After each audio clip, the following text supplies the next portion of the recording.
Hi, John Valvano here, and in this video I want to show you the 4 sections of a typical C program.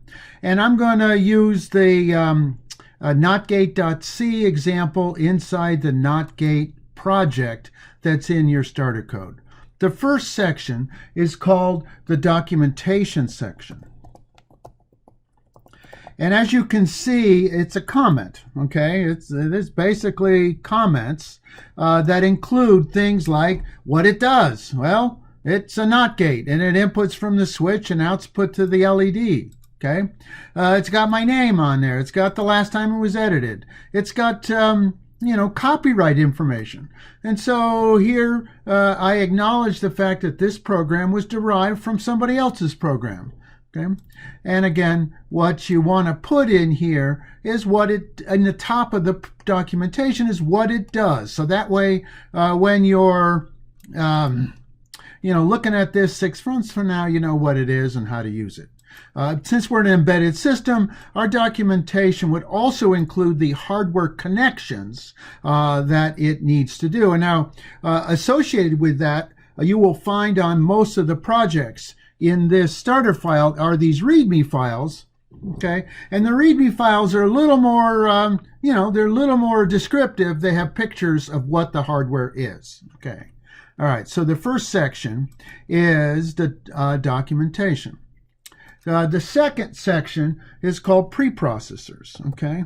And as you can tell from the name, the preprocessor runs before the processor, or more particularly, the preprocessor directives run before the compiler, okay?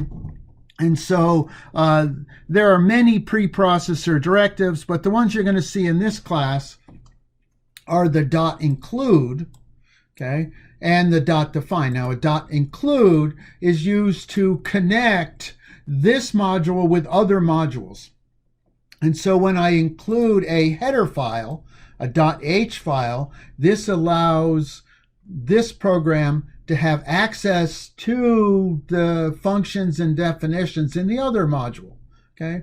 And you can see there's 2 kinds. The ones that begin with greater than and end in, less than, greater than. Those are system level libraries that have already been compiled.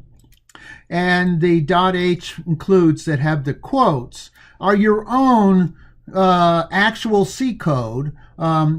And so this particular line here allows this module to access the clock functions in this other module, okay? Now the define is just to make our code pretty, okay? And so rather than write an 11, we were going to use the symbol PB0 index. That's the index into the pinch PIN-CM register, okay? Okay, so the second section is the preprocessor. And again, it runs before the compiler. Okay, the third section is the declarations. And we can see from this example there are 2 kinds of declarations. Okay, there are variables, and these are global variables because they're declared.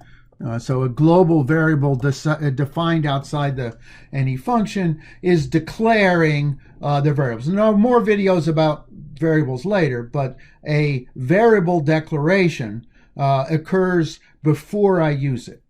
And the second thing that we're going to put into the declaration is what we call the prototypes.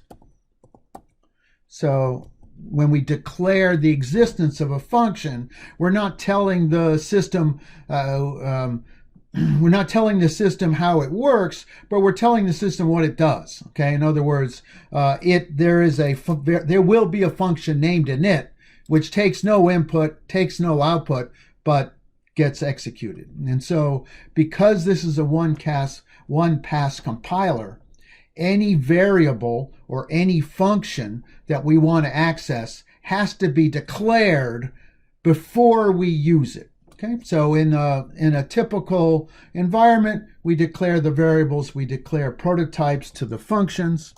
And again, more about functions later in the chapter. Okay, I'm just trying to show you the 4. And the third is the last is the functions themselves. Now, somewhere in the many C files that are going to be combined to make the NOT gate. You see there's going to be a clock, a launch pad, NOT gate. We saw the one in here. This is the reset vector. So that 1, 2, 3, 4 files are going to be combined to one software system. But in one of those 4 files, there needs to be a function called main, and that's where we're going to begin. Now, an embedded system, we never return, so an embedded system will always have a while in it. And again, more about, if you want to know how this works, go back to the last chapter. We actually did the NOT gate in chapter 2. And then, again, there can be more than one function. There's the main function, and there's the actual implementation of the init function. So in summary, there are 4 sections of a C program. At the top is a documentation. Then we have our preprocessor. Then we have our declarations. And then lastly, we have our functions. All right. See you next time.